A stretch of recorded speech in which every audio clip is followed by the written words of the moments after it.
আমেরিকায় আমি যেদিন আসি, তার পরের দিন তো দূরের কথা, আগের দিনও 90% আত্মীয়স্বজন জানতো না আমি আমেরিকায় যাচ্ছি। এখন এটার কারণটা আপনাদেরকে একটু শর্টকাটে বলি।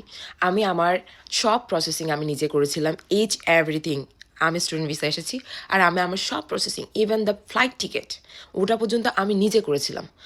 কোনো আত্মীয়স্বজন ছিল না, কোনো এজেন্সি ছিল না, কেউই ছিল না, কাইন্ড অফ কোনো ফ্রেন্ড সেরকম ছিল না। একটা জুনিয়র ছিল, যেহেতু মূলত আমাকে কিছু ক্ষেত্রে সাহায্য করেছিল ইনফরমেশন দিয়ে।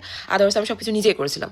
তো আমি এই জন্য কোনো আত্মীয় স্বজন, ইভেন তো আমার প্রচুর পরিমাণ আত্মীয় স্বজন এখানে, স্পেশালি নিউ ইয়র্কে আছে, স্পেশালি আমার যে এরিয়াতে আছি এখানে আছে।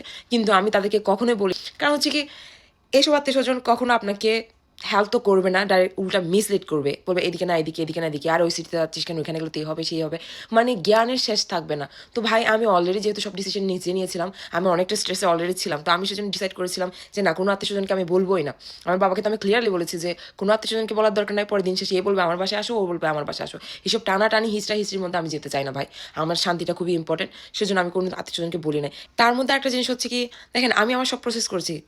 আজকে আমি এর বাসায় এসে একদিন থাকবো, তারপর আমার ছেলে মেয়ে বাচ্চা কাচ্চা নাতিপতি সবাই বলবে, আরে তোর মা তো যেদিন প্রথমবার আমেরিকায় এসেছিল আমার বাসায় ছিল না, আরে তোর মা থাকার জায়গাও ছিল না।